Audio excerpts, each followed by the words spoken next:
My name is Alex. I'm 30, the oldest of 3 siblings, and somehow still the one nobody really notices unless something needs fixing or funding. If you've ever been described as the responsible one, you probably already get it. It's not an insult, exactly, just a label that quietly means you'll be fine, so we don't have to check in on you. That's been me for as long as I can remember. Growing up, my brother Ethan was the golden child. Always the loudest, always the one lighting up a room. He had this effortless charm that made teachers love him, neighbours adore him, and our parents, well, let's just say they had a hard time hiding how proud they were. I didn't mind not at first. I kept my head down, got good grades, did my chores without being asked. I thought maybe if I stayed consistent, they'd appreciate me in a different way. But as we got older, that appreciation never came. I became the backup plan, the emergency contact, the can you spot us this month sibling. Meanwhile, Ethan was out there being celebrated for just showing up, and I stayed quiet, always quiet. I guess you could say it all came to a head this year. 3 weeks ago, my brother turned 27. Our parents threw him what they described as a casual birthday hangout. That turned out to be a full-on blowout party bus, open bar hired DJ blasting music that shook the block, and enough catered food to feed a small army. People were posting about it on Instagram all weekend, best night ever, and King Ethan deserves the world. My mum uploaded a selfie with him captioned, "Proud doesn't even begin to cover it." I was there, of course. I was the one who helped set up. I coordinated the caterer, paid the deposit up front for the DJ, because apparently Ethan's card wasn't working again. I stayed sober so I could drive my parents home when it got too late. And I didn't complain, not once. Not even when nobody thanked me. Not even when they forgot to include me in the group photo Ethan printed and framed for our parents. So when my birthday rolled around 2 weeks later, I didn't expect a party. But I guess I expected something.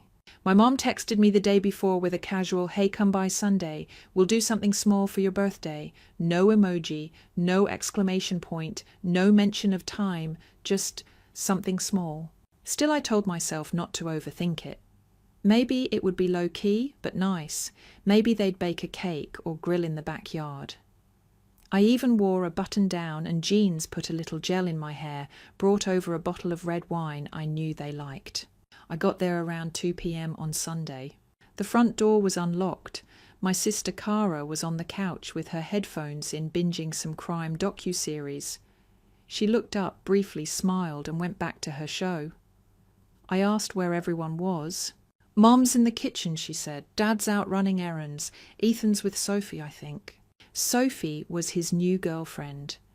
Well new in the way Ethan's girlfriends were always new Instagram official, for a few months deeply in love, and completely uninterested in family dynamics unless there was wine involved.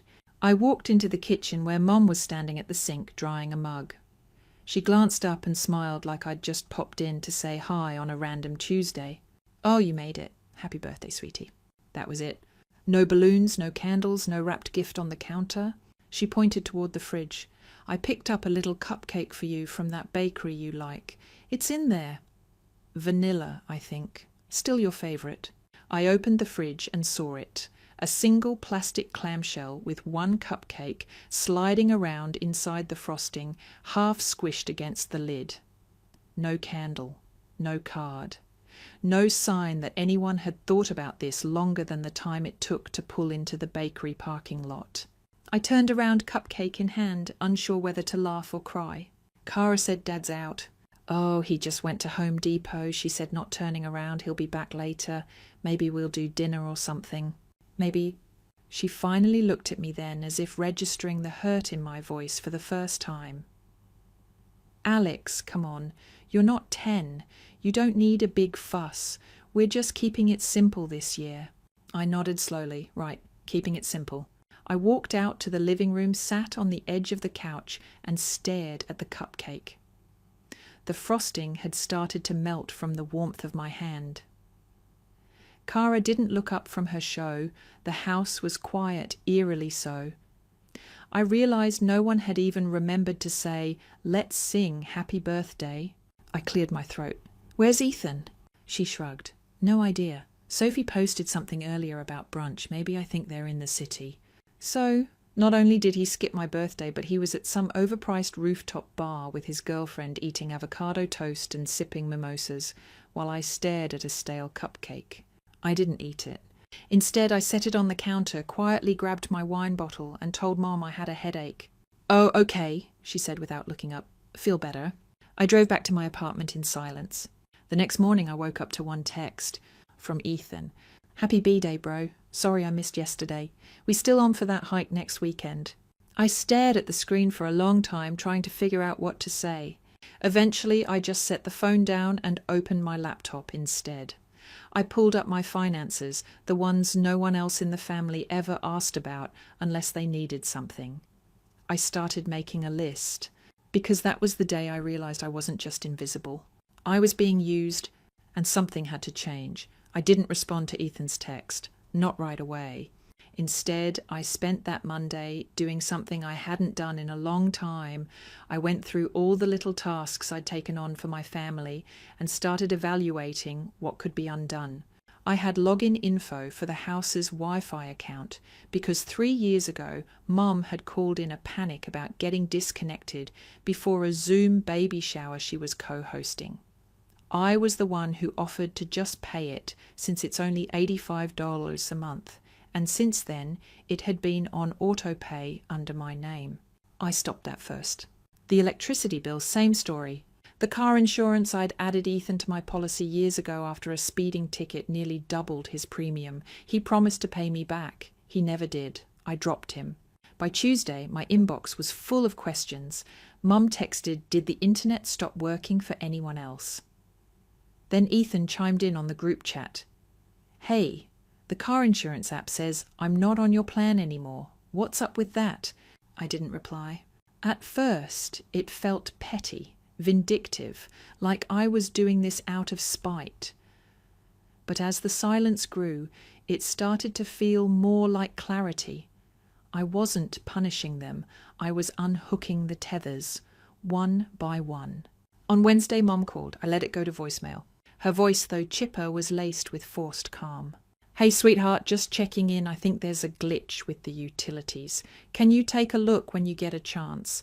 And also, your brother said something about the car insurance. Just let me know. Okay, love you." Click. No mention of my birthday. Not even a retroactive hope you had a good one. Just bills. Just questions about services. Just obligations. Later that night, I got a group message from Dad. "Family dinner Friday, everyone be there, no excuses." No, "Hey, how are you?" or "Let's talk." Just a command. Classic Dad. He never raised his voice, never got angry the way you see in movies. He was too proud for that. But he'd mastered the art of making requests sound like expectations. And if you didn't meet them, it was framed as a personal failing on your part. I stared at the message for a while before finally responding with a simple, "Sure." It wasn't that I wanted to go, but a part of me needed to see how they'd spin this. What story they'd tell themselves and me about how things had gotten to this point. Friday came fast. I showed up at their house at 6:00 p.m, the way I always did on time, hands-free, nothing to ask for. The porch light was already on. The air smelled like Mom's lasagna, a comfort food favourite. I stepped into the entryway and was hit with a wave of artificial cheer. "There he is," Dad said with his usual big-shouldered grin like nothing had happened. Mom emerged from the kitchen, wiping her hands on a towel. "Hi, honey. You're just in time. Grab a plate. We're all starving." Ethan was already seated at the table, scrolling through his phone. Cara had one AirPod in and a glass of red wine half full in front of her. The table was set. There were even placemats, which Mom only bothered with when she wanted to create a certain look. I sat down quietly and loaded my plate. Everyone waited until I was done serving myself, and then we started eating. The silence didn't last long. So Dad said, stabbing his fork into a roll, "We need to talk." There it was. I looked up slowly. About the bills Mom jumped in, the utilities, the insurance things just stopped without warning. "I sent out a few messages," Dad added. "You didn't respond." I wiped my mouth with a napkin and set my fork down gently. "I figured you'd notice." A beat passed. Mum looked at Dad. Cara shifted in her seat. Ethan kept eating like this was background noise. "Well," Mum said, her voice tightening, "we just wish you'd talk to us first." "I did," I said, over and over, "just not in the way you wanted me to." "What's that supposed to mean?" Dad asked. I turned to him steady. "It means that for years I've been helping, paying, covering without complaint. But nobody thought to notice. Nobody asked if I wanted to. It was just assumed." "That's not fair," Mum said sharply. "We've always been grateful." "No," I said. "You've been dependent. And now that I've stopped suddenly, I'm selfish." Silence. It wasn't the kind that falls when people are thinking. It was the kind that spreads when no one knows how to take responsibility. Ethan finally looked up. "Dude, you could have just said something, like before cancelling everything." I stared at him. I did, when I didn't get a single text on my birthday, when I sat at that table with a melting cupcake and no one even lit a candle, when I left without a word and no one even noticed until the Wi-Fi went down. Cara frowned. "Wait, that was your birthday?" I let out a soft, bitter laugh. "Exactly." After dinner, the real conversation began. Dad called it a family check-in, which was code for, "We want to confront you, but make it sound wholesome." We sat in the living room. I watched Mom curl her hands in her lap, twisting her wedding ring around her finger. A nervous habit she probably didn't realize she'd passed down to me. I guess she started, "I didn't realize you felt so left out." I kept my tone neutral. "That's because you never asked." "I didn't think I had to," she said softly. "You've always been so independent." I nodded, yeah, because I had to be. Dad leaned forward, elbows on his knees. "Look, we know things haven't been perfectly balanced, but families go through seasons. You help when you can, and when you need it, we'll be there." I raised an eyebrow. "Like last month when I asked for help with my car repair and got radio silence." No one said anything. "I didn't ask you to pay for it," I continued. "I just needed a ride to the mechanic. Ethan said he was busy." Cara didn't respond. "You two never even acknowledged the message." "That was a tough week," Mum muttered. "Every week is a tough week when I'm the one asking for something." That night I didn't leave angry. I left emptied. Like I'd spent years trying to be useful so they wouldn't see me as disposable. And all it got me was a conversation where I had to beg for acknowledgement. As I drove home, I realized I wasn't mad that they leaned on me. I was mad that they never looked up to see how much I was carrying. And now I wasn't sure I wanted to carry any of it anymore. I didn't text anyone after that. Not because I wanted them to worry, but because for the first time I needed the silence more than I needed the noise. It started with a knock on my apartment door. Not a text, not a call, an actual knock. A hard, urgent one that echoed through the hallway like something had gone terribly wrong. I opened it to find my cousin Malik out of breath and gripping a yellow envelope in his hand. "You should see this," he said, handing it to me. I raised an eyebrow, but the look on his face told me this wasn't a prank or a family drama update. Malik didn't do theatrics. He was the one person in the family who didn't expect anything from me except honesty. I opened the envelope right there at the door. Inside were printouts, dozens of them, bank statements, emails, screenshots of text threads. My name. My name was all over documents I'd never seen before. Credit pulled in my name. A loan for $25,000 co-signed without my consent. A medical bill for Dad's outpatient surgery charged to an insurance account I hadn't even realized was still linked to me from when I helped them 5 years ago. I felt my knees weaken. "Where did you get this?" Malik looked down.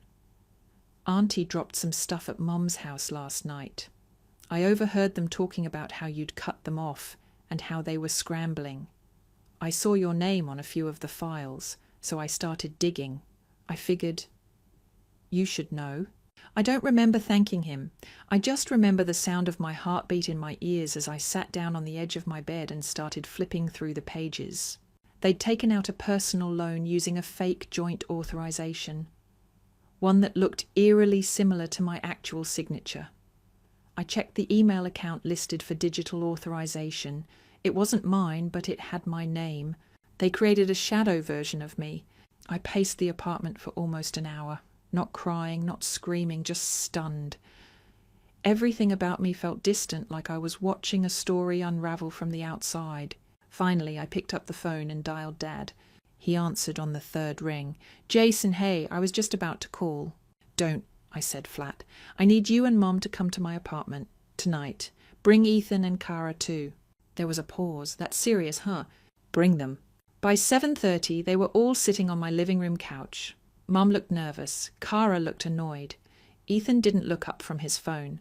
I dropped the folder on the coffee table. "You have 30 seconds to start talking before I do." Dad gave me a practiced look of confusion. "What is this?" "That," I said, voice shaking, "is identity fraud." Mom flinched. Ethan finally looked up. "What?" "Don't pretend you don't know," I snapped. "You took out a loan in my name. You used my credit, forged my signature, and then billed a surgery to an insurance policy I haven't touched in 5 years. "Jason, calm down," Dad started. "Don't you dare." My voice cracked.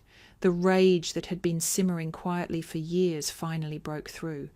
I wasn't just angry. I was devastated. Every bone in my body ached from betrayal. "After everything," I said, pacing now. "After every bill I paid. Every time I showed up without being asked. Every birthday I got passed over. Every single time I made myself smaller so you could feel bigger. This is how you thank me." Mom was crying now. Of course she was. "We didn't mean to hurt you," she whispered. "You didn't mean to get caught," I shot back. Ethan spoke up. "Look, this isn't fair. I didn't even know about any of this." "You benefited from it," I said. "You got the car, the handouts, the job interview through my referral. You knew I was the ATM, and you didn't care where the money came from." "What do you want us to do?" Kara asked. "We can't undo what happened." I paused. For the first time I realized they were all looking at me not with guilt, but with fear. Because I had power now. Because the one person they thought would never walk away was holding the door open. "Here's what's going to happen," I said. I pulled out a second envelope. "This is a legal affidavit prepared by my lawyer. You will sign it admitting to the fraudulent activity. You will agree to a repayment plan, and you will remove my name from any and all accounts, insurance, or financial documents you have access to." Dad stood up. "You're threatening your own family with legal action." "No," I said. "I'm protecting myself from thieves who happen to be related to me." He opened his mouth again, but I raised my hand. "Don't. I mean it. One more word, and the next conversation you have will be with a detective." It was the first time I saw him look small. Kara stared at the table. Ethan didn't say another word. Mum sniffled. "This is so extreme." I leaned in. "You forged my name. You stole from me. There is no word strong enough for what this is." They signed, all of them. I stood at the door as they filed out one by one. Mum paused and touched my arm. "Can we ever come back from this?" I looked at her. The woman who raised me. The woman who taught me to always show up. To give without question. Maybe. But only if you finally learn how to show up for me. And I closed the door. That night I didn't sleep, but I felt light. Not happy, not yet. But free. It took a forged signature to finally reclaim my own. The fallout came faster than I expected. The moment I sent that final message to the family group chat, "I'm done letting you control my life. The wedding is still happening, but not on your terms. Please do not contact me unless it's with respect." It was like someone had thrown a grenade into the family's carefully curated illusion. Mom was first to respond naturally. Her reply was sharp, passive-aggressive, and dramatic in equal measure. "I don't know who you've become, but you clearly don't value family anymore. You're breaking your mother's heart." As if her heart had anything to do with it. Dad followed an hour later with something short and icy. "We expected better from you. Don't expect support if you're going to throw it back in our faces." And then silence. At least for a while. Emma, my cousin, and always the family's unofficial spokesperson, sent a longer message that read more like a lecture. "We've all made sacrifices for you. Mum planned that wedding to make your life easier, and now you're acting like a spoiled child. Grow up." I didn't reply. I let the silence hang. And for the first time, the silence belonged to me. But the real confrontation happened 3 days later when I agreed to meet them in person. I figured I owed them that much, or maybe I owed it to myself to say the things I'd been swallowing for years. We met at the house, the same house I grew up in. Same cracked walkway leading to the front door, same wind chime that clinked like a memory every time I approached. It didn't feel like home anymore, just a place where old patterns lived. I walked in to find all three of them waiting, Mom, Dad and Danny. Danny looked uncomfortable, shifting on the couch like he wanted to be anywhere else. Mum stood in the middle of the room, arms crossed. Dad stayed seated, but I could tell from the tightness in his jaw that he was ready to explode. "Nice of you to show up," Mum said first. "No hello, no hug, just that." "I figured you'd want to say this face to face," I said, calmly, though my heart pounded like a drum under my ribs. "So you could throw more accusations," she snapped. "Do you even realize how selfish you've been acting?" I blinked slowly, steadying my breath. Selfish, for wanting to plan my own wedding, for wanting a voice in how I'm celebrated. That's selfish to you. It's not just that Dad cut in, it's your tone, your disrespect. We've been helping you. "No," I said, voice rising despite my effort to keep it cool. "You've been controlling me, manipulating every decision to make it about what you want, not what I need. You booked the venue without asking me. You changed the honeymoon without telling me. You even tried to cut the guest list behind my back." Mum turned red. "Because you weren't being reasonable.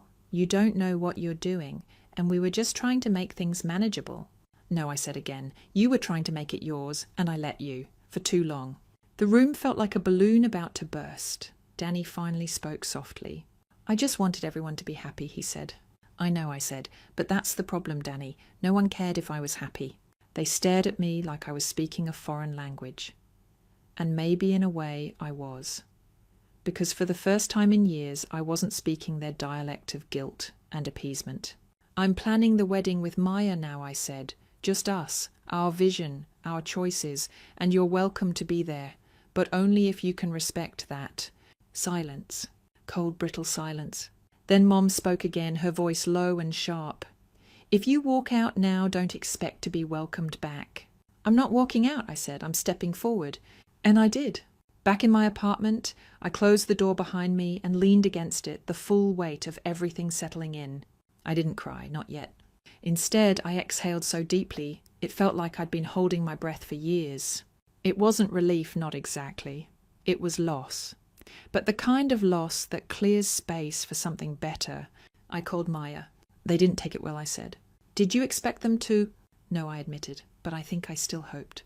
"She didn't say I told you so. She just said I'm proud of you. Come over. We've got a wedding to plan." The next week was a whirlwind. Not because of drama, but because I was doing something I'd never done before, living my life out loud. Maya and I sat down and rebuilt the entire wedding plan from scratch. No obligations, no family pleasing, just a ceremony that felt like us. We picked a small venue in the hills, intimate, warm. I called the DJ I wanted, ordered food from our favourite fusion place, not the overpriced caterer my mum had insisted on. My best friend Lucas agreed to officiate, and the guest list cut in half. Only people who actually made us feel seen.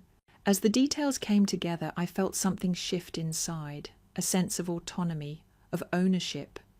It was subtle but profound, like I was finally writing my own story.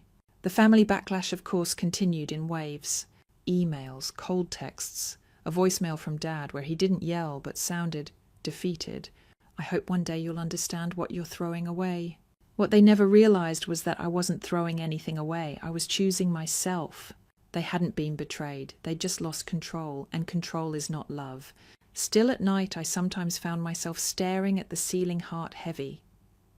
I missed the idea of family, the warm dinners, the shared laughter. But I'd learned the difference between nostalgia and reality, between loving the people who raised you and continuing to let them shape you. I wasn't angry anymore. I was sad, but also more at peace than I'd been in years. In the days leading up to the wedding, friends rallied around us. Maya's cousin helped with decorations. My co-worker designed the invites. Even my old college roommate flew in to help with logistics. It was community true community rising to meet us where bloodline had failed. I didn't know if my parents would show up. Part of me hoped they wouldn't. Part of me hoped they would and finally understand. Either way, it didn't matter. Because this time I wasn't doing it for them. I was doing it for me, for us. For once the day would be about joy, not obligation.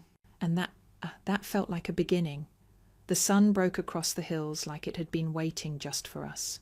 It was the kind of morning that didn't ask permission to be beautiful, gentle, golden light pouring through the trees, dew still clinging to the grass, a breeze that whispered just enough to keep nerves at bay. This was the day. Our day. And as I stood at the back of the small vineyard with Maya's hand in mine, watching our closest friends laugh and help set up chairs, I felt a quiet kind of awe settle over me. We'd pulled it off. No planners, no long guest list of obligatory relatives, no one trying to control the playlist or dictate the flower arrangements, just us, a group of people who genuinely cared, and a ceremony that felt entirely our own. It was simple, intentional, ours. Maya looked over at me as the band began warming up on the low wooden platform we'd repurposed as a stage. Her eyes met mine, and I knew she could feel it too, that weight that had lifted the space we had reclaimed, the joy that didn't come with compromise. "You okay?" she asked softly. I nodded, more than okay. And I meant it. The ceremony was short but full of meaning. Our officiant Lucas, my best friend since college, spoke about roots and choice, about the people we are shaped by and the people we choose to become. When Maya and I exchanged vows under the draped canopy of olive branches and wildflowers, I didn't think about who wasn't there. I only saw the faces that were beaming, tearful, supportive. My parents never responded to the final invitation I sent, though I know they received it. I wasn't surprised. I wasn't angry anymore either. Some silences don't need to be broken to speak volumes. Emma never showed. No RSVP, not even a text. But Ryan did. He arrived late, slipped in quietly during the reception, didn't say much at first, just handed me a wrapped box and said I didn't come to fix anything. I just came to witness it. Inside the box was a framed print of an old photo, me and Ryan as kids, playing in the backyard, water guns in hand, and grins wide enough to catch the sun. On the back, he'd written in messy pen, "Thanks for holding the line so long. I'm sorry I never saw it before." We didn't hug, we didn't make a scene, we just sat for a while at the edge of the patio watching the party unfold. It was enough. Later that evening, after the last song had played and the last of the candles flickered out, Maya and I walked the vineyard path back to the small cottage we'd booked for the night. The stars were out, clear, crisp, and full of the kind of quiet that doesn't ask to be filled. I stopped halfway down the path and just breathed. Maya turned to me and smiled, her dress trailing behind her like stardust. "You look like someone who just found peace." "I think I did," I said. And for the first time in years, I wasn't waiting for the next crisis, the next guilt trip, the next apology that never came. I wasn't wondering how to shrink myself to keep others comfortable. I wasn't carrying anyone else's expectations on my back. I was free. In the weeks that followed, life didn't magically smooth itself out, but it became mine. I learned how to fill my time with things that brought me joy rather than obligation. I started going to a local poetry group on Thursdays. Maya and I took a weekend road trip without checking anyone else's calendar. I even started sketching again, something I hadn't done since college. We found a rhythm, and with that rhythm came clarity. Boundaries stopped feeling like walls. They became windows, ways to let light in without letting everything else flood through. I still got the occasional text from Mom. Some neutral, some laced with soft guilt, others purely nostalgic. But I didn't respond unless I wanted to. I didn't feel obligated to explain myself, and that in itself was healing. One morning I got an envelope in the mail, no return address. Inside was a simple card, on the front a watercolour of a single chair by a fireplace. Inside, handwritten, "If you ever want to come back, we'll be here. We didn't realise what we lost until you stopped offering it. I hope you're happy, and I'm sorry. Mum." I read the card once, then set it aside. It wasn't a perfect apology. It didn't erase the years, but it was something, maybe a beginning. Maybe just closure. Either way, I didn't need it to feel whole. Looking back, the biggest lesson wasn't about weddings, money, or even family. It was about worth. I learned that being quiet isn't the same as being weak. That love without respect isn't love, it's convenience. That you can give and give until you vanish and still be asked for more. And that there comes a point where choosing yourself isn't selfish, it's survival. My wedding wasn't extravagant. It didn't make the front page of anyone's feed. But it was honest, full of laughter and unfiltered emotion. And when I looked around that day, I didn't see a crowd I had to please. I saw a circle I belonged to. The kind of family you find, not the one you feel trapped in. The final photo from our wedding sits on the mantel now. Me and Maya dancing barefoot in the grass, my tie loose around my neck, her hair falling like soft waves in the breeze. No captions, no hashtags, just joy. It reminds me every day that I don't have to earn my place in someone's life by sacrificing myself. I just have to show up fully and be willing to let go of anything that asks me to be less. I used to think being loved meant being needed. Now I know better. Now I know what it means to be seen. Story 2. My name is Christina Bennett.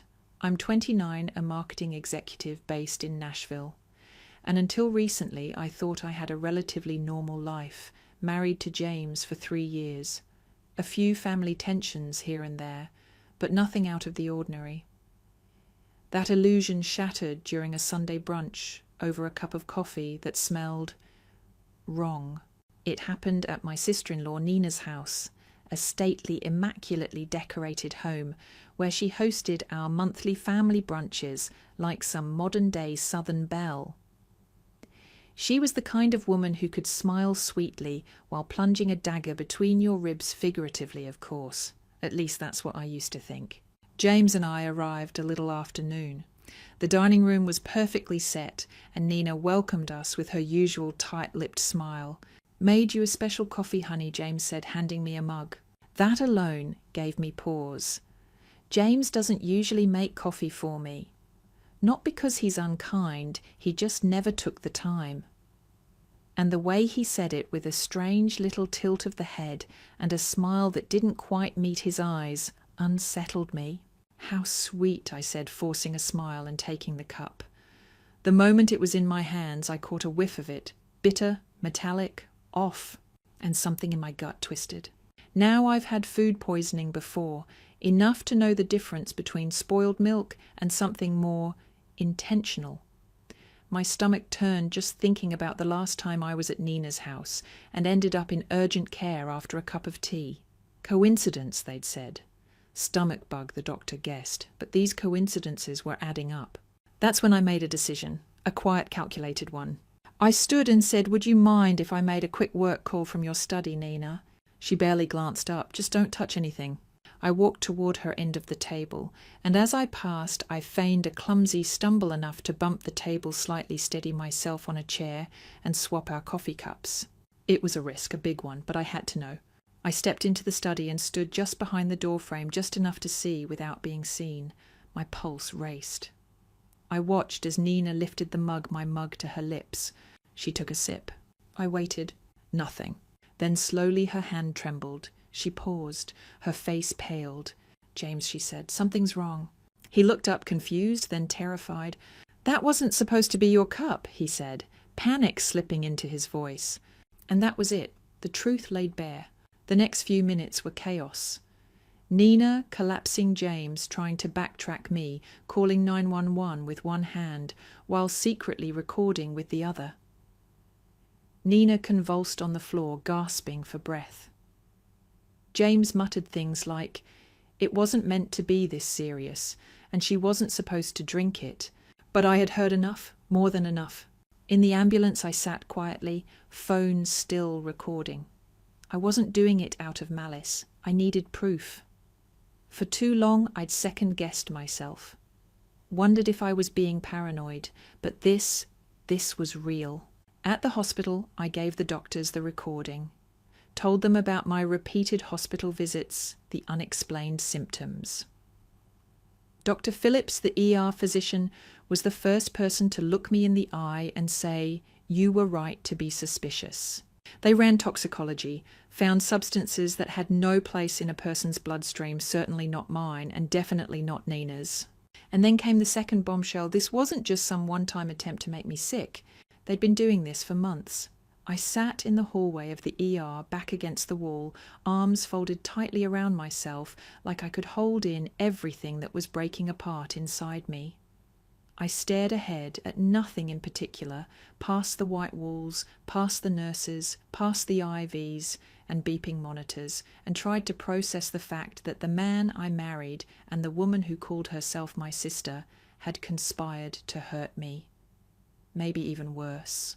James was in the waiting room, pacing back and forth with a thin sheen of sweat on his forehead. I could see him through the glass. He kept running his fingers through his hair like a nervous tick, muttering under his breath. He looked like a man who'd built a tower of lies and was just now watching the foundation crack. Detective Mendoza arrived not long after. Mid-40s, calm but sharp.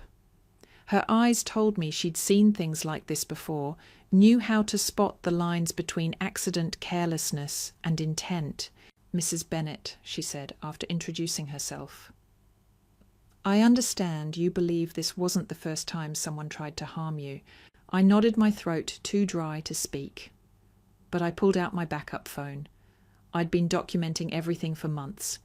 Every weird stomach bug, every off comment, every accidental drink Nina prepared for me. I hadn't wanted to believe it then, but some small voice inside me kept saying, "Don't ignore it." Mendoza took the phone and scrolled through the files, voice memos, videos, screenshots of James's text messages. I'd started noticing a pattern after the incident in April, when I had a full-blown allergic reaction to something I never knowingly ate. The only common denominator, Nina or James, always prepared my food. That was also when James started acting distant, distracted. His explanations never quite added up, and he spent more time with Nina, always under the excuse of family planning for events or helping her remodel her office.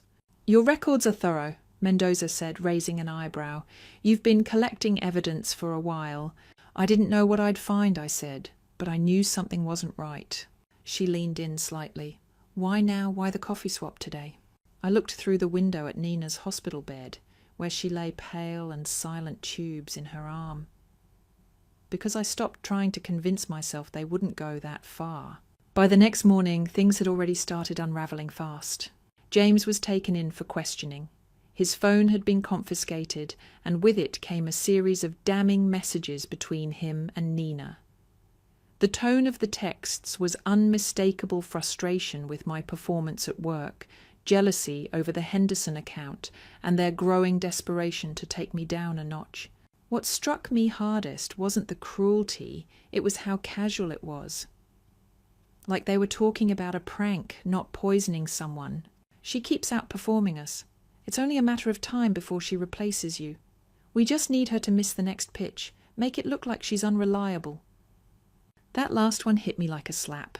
That's all I'd ever tried not to be, unreliable. I was called in for an official statement. The detectives took my files, my recordings, even the leftover coffee that had been sitting untouched on Nina's dining table. The toxicology reports came back within hours, traces of a compound not commonly available without pharmaceutical access. Later that week, the source was traced to one of James's old college buddies who worked at a medical research lab. James had been getting the chemicals in small vials, unmarked but deadly. At home, I sat on the edge of our bed and stared at the space James used to sleep in. the closet where his shirts still hung, his toothbrush still in the holder. It felt like walking through the shell of my old life, only now realizing it had always been hollow. The things I used to overlook came rushing back. The time I missed that client presentation because of a mysterious stomach flu. The way James always offered to fix my drinks at parties. The quiet pressure from Nina to take a break always under the guise of care. I remembered her once telling me, "You're too intense, Christina. Maybe tone it down before you burn out." They weren't just trying to sabotage me, they were trying to erase me. When the Henderson account team reached out, I was terrified they were pulling out. But instead, their lead rep said, "We heard about what happened. We'd still like to move forward with the campaign, with you."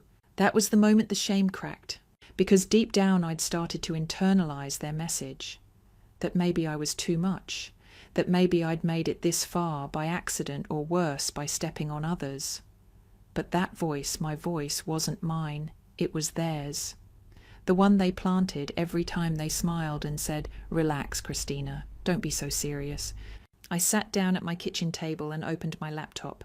I had work to do, not just for Henderson, but for me. Over the next week, the investigation blew wide open. Nina's home was searched. More vials, more notes, a planner where she'd actually tracked my sick days circled in red. "Too close to pitch day-up dosage," one note said. James's company placed him on unpaid leave and he lawyered up fast, but it was too late. The prosecution was building a rock-solid case. Dr. Phillips agreed to testify, and so did the lab that confirmed the chemical trail. James tried to reach out. A letter showed up in the mailbox. 2 pages of carefully worded non-apologies. "I never wanted to hurt you. Nina pressured me. You were so focused on work. I thought you needed help." It was laughable, heartbreaking too. He never once said I was wrong. By the time the grand jury indictment came through attempted murder conspiracy and unlawful possession of toxic substances, I felt nothing. No vindication, no victory. Just empty space where a marriage used to be. I filed for divorce the same day. A month later, I was back at work, stronger in my step. The whispers were there, of course they were. This is corporate America. But people respected what I'd done, quietly but sincerely. A few even said, "I wish I had your strength." But it wasn't strength, not really. It was survival. And as I stood in the boardroom for the Henderson pitch alone, facing a dozen sharp-suited execs, I took a deep breath. Then I began, "This campaign is about resilience, how brands like people can rebuild after betrayal." And for the first time in months, I wasn't pretending. 6 months have passed. Long enough that the sting softened, but not long enough that the scars faded. Long enough that my name, Christina Bennett, no longer appeared next to James or Nina's in every news update. But still, when I walk into rooms, I feel it people glance a second longer than they should. Some with respect, others with discomfort, maybe even guilt. That's fine, I don't need them to speak. I remember the silence just as well. Nina and James were sentenced 2 months ago. 12 years for James, 15 for Nina. The court called it a coordinated campaign of sabotage and attempted poisoning. The judge's words were cold, clear, final. Neither of them looked at me during sentencing, not once. James had grown pale and thinner in jail, the confidence that once dripped from every word he spoke gone. Nina still tried to wear control like a second skin, but her trembling hands gave her away. I didn't cry, I didn't smile. I simply walked out of that courtroom and never looked back. After the trial, my life didn't explode into joy. It just kept going, like a river that swerved around a fallen tree and carried on. I moved out of the townhouse James and I had shared. Too many memories, too many ghosts in the walls. I got a new apartment near the river. Small open space, big windows, quiet mornings with sunlight pouring through and no one watching my coffee cup. That alone made it sacred. I didn't date, I didn't want to. I spent time with people who had always been in my corner, the ones who showed up not with sympathy, but with steady presence. My friend Leah, who made me laugh at nothing over bowls of Peychaud. my co-worker Marcus, who stopped by with his dog every other weekend just because. And then there was the quiet, not loneliness, solitude. The sound of my own breath, the clink of my spoon in a ceramic mug, the click of my keyboard late at night. No manipulation, no eyes tracking my reactions, no hands slipping something into my tea. The Henderson account thrived. With me as lead, we tripled client engagement in under 4 months. The company promoted me Senior Director of Strategic Branding, a title, a salary, but more importantly, a seat at the table where my voice echoed. For a while, I thought my healing would come from success, but that was only part of it. The rest came slowly, in moments. The day I visited the hospital and personally thanked Dr. Phillips. The day I received a handwritten letter from one of Nina's former clients apologising for believing her lies about me. The day I stood in my new home, coffee in hand, watching snow fall against the window glass and realised I wasn't afraid anymore. And yet I still dream about it sometimes. The coffee cup, the smell, the sound of Nina's voice. For you. Not in fear, but as a reminder, because I understand now poison doesn't always come in bottles. Sometimes it's whispered over dinner, smiled through clenched teeth, disguised as concern. They called it sabotage, but I call it betrayal with calculation. And the lesson I carry is simple trust is earned, not owed, even in blood or vows. James wrote me again recently, a letter from prison. Said he found faith or something close to it. Said he realised what we had was broken long before the poison. That he let jealousy warp him into something ugly. That he missed the woman I used to be. I never responded. Because that woman, the one who smiled through hurt, who took every betrayal as something she had to survive silently, she's gone. I mourned her, sure, but I don't want her back. 1 year after that day at brunch, I took a trip. Not for business, not for anyone else. Just me.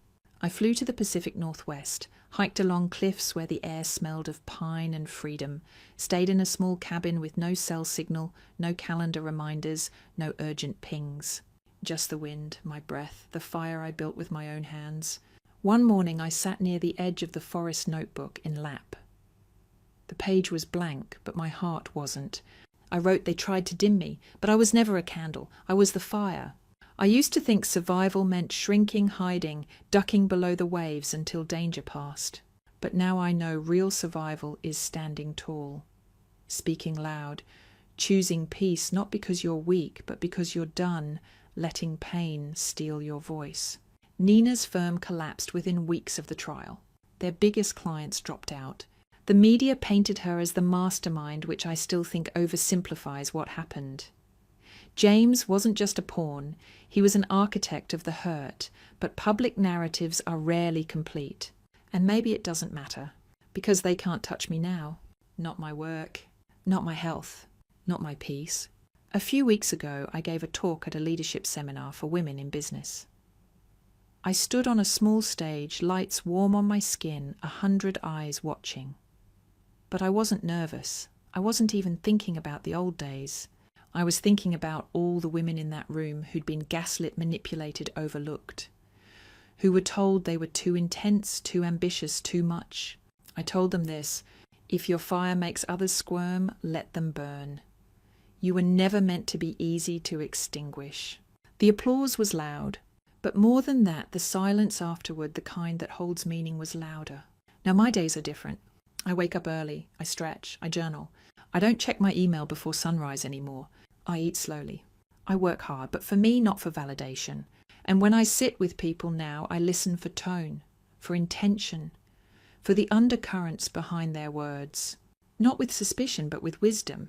Because some people carry sharp edges in soft smiles, and I know the difference now. In the end, this isn't a story about coffee. It's about clarity. It's about learning that love without respect is just control in disguise. It's about understanding that protecting your peace might mean walking away from people who once swore they loved you. It's about knowing your worth unshakably and never again mistaking cruelty for care. And as I sip my coffee now alone, watching the sun rise through tall windows I paid for myself, I don't feel bitter. I feel whole. No poison in the cup, no lies in the room. Only warmth, only truth. Only me. Story 3. My name is Liana Reyes.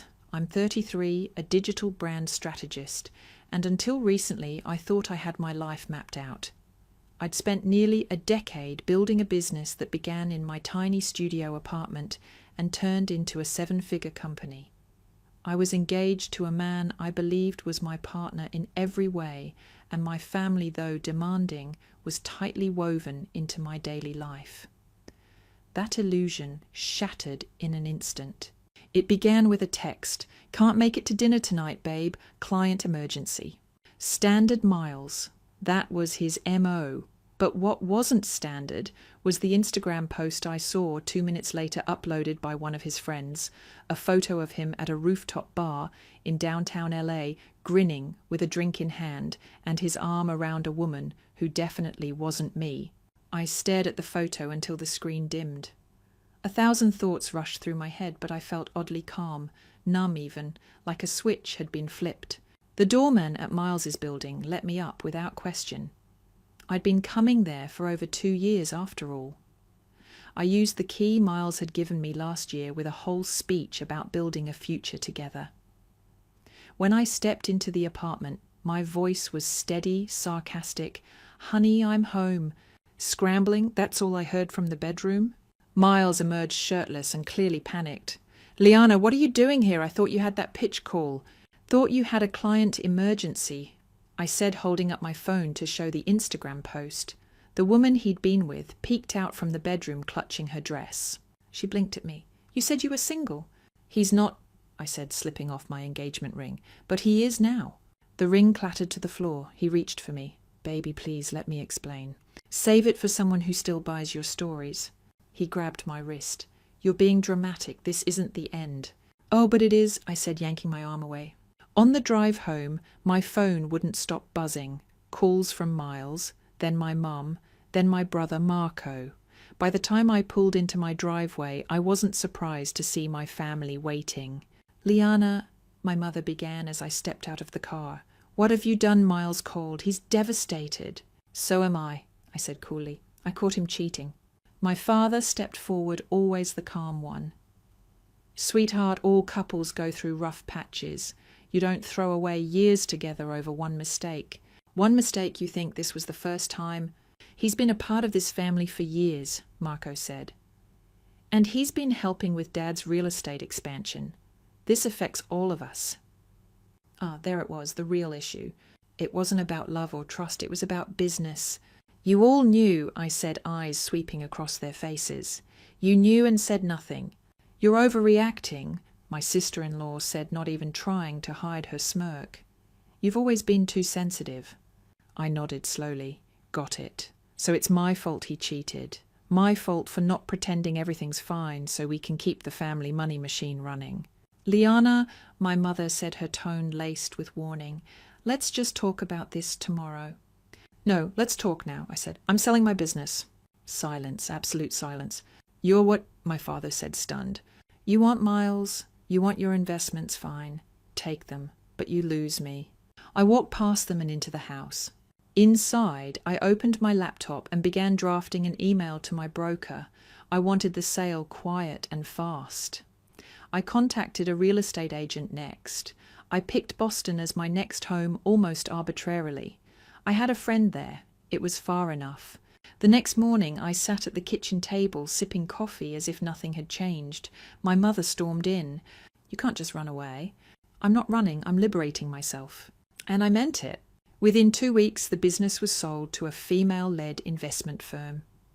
My accounts were flush. I cancelled the monthly payments I'd been sending to cover my parents' mortgage, Marco's startup, and my mother's club fees. I gave my house keys to the realtor and walked away. Boston welcomed me with crisp fall air and anonymity. I signed a lease on a modern loft with floor-to-ceiling windows. I began scouting women-led startups to invest in. It wasn't revenge. It was reinvention. But they didn't see it that way. The texts came like clockwork. "Marco, you're tearing the family apart." "Mom, your father's blood pressure is up. Is that what you want?" "Miles, you think this makes you powerful, you'll be alone." I blocked them all. Then came the news Dad's real estate project had fallen through. Miles pulled out of the deal. Loans were defaulting. Employees were being laid off. And suddenly, I wasn't just the runaway daughter. I was the villain. I didn't respond. Instead, I sat in meetings with young women pitching their dreams. I listened. I invested. I mentored. And with each passing day, I felt more like myself than I ever had. It took exactly 26 days before the knock came at my Boston apartment. I'd just finished a strategy session with a founder named Amara, an engineer, working on sustainable packaging tech when I heard it. Not the confident knock of a friend. This was tentative, hesitant. I opened the door, and there stood Marco, my brother, in a wrinkled button-up and a face that looked like it hadn't rested in weeks. "Nice place," he said, trying for casual. I didn't invite him in. "What are you doing here?" He shifted his weight. "Dad's in the hospital. Stress-induced arrhythmia. He asked about you." I crossed my arms. "He didn't ask about me when you all decided to side with Miles." "That's not fair." "It's exactly fair." He rubbed his eyes. "Look, I didn't come to fight. Things are falling apart."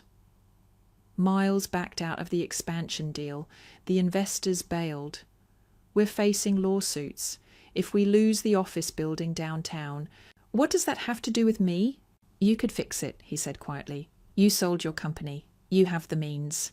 I laughed. "You think I should patch the holes in a ship that never wanted me on board?" Marco glanced past me into the apartment, taking in the modern lines and minimalist space. "So this is what you bought with our ruin?" "No," I said. "This is what I built while you all were busy feeding on me." He looked stunned. "You don't mean that?" "I do, every word." He nodded once, jaw tightening. "You've changed." "No," I replied, stepping back and beginning to close the door. "You just never looked closely enough to see who I really was." He left without another word. That night I sat on my balcony, overlooking the city wine glass in hand, watching the lights blur into lines. I wanted to feel triumphant. I didn't, just quiet, detached. Like I'd shed a skin, but wasn't sure what had grown in its place yet. A text came through this time from an unknown number.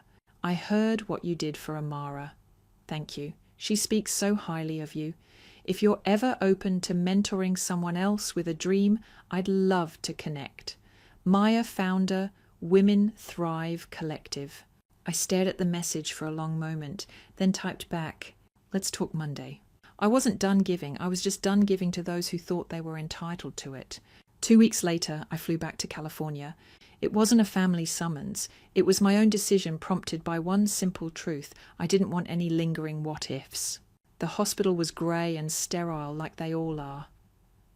My father looked smaller than I remembered, propped up in a recliner with IV tubes in his arm and his pride leaking out with every heartbeat.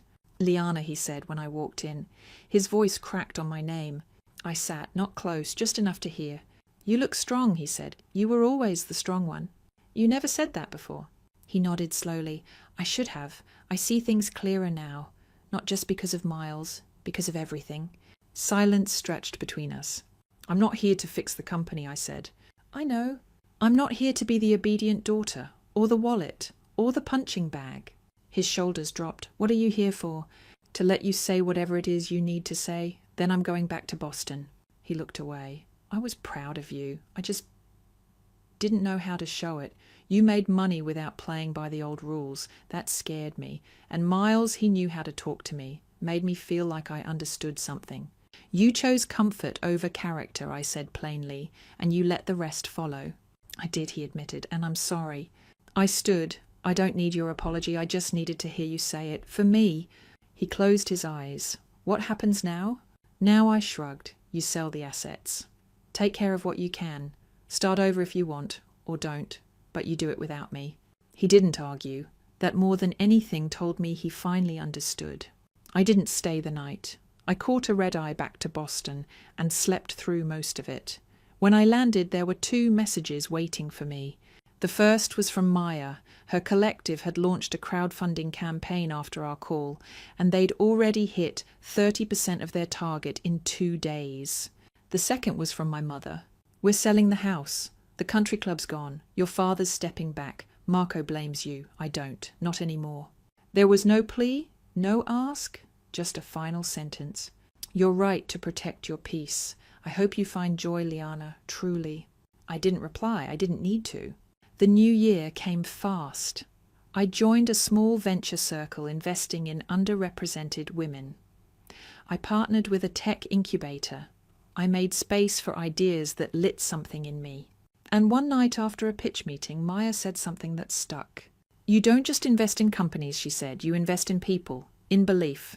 I carried that with me, through every deal, every challenge, every new founder, because that's what I never got from the people who claimed to love me, belief. So I made it my mission to give it to others. Let Marco keep his resentment. Let Miles wallow in regret. Let my parents piece their lives back together.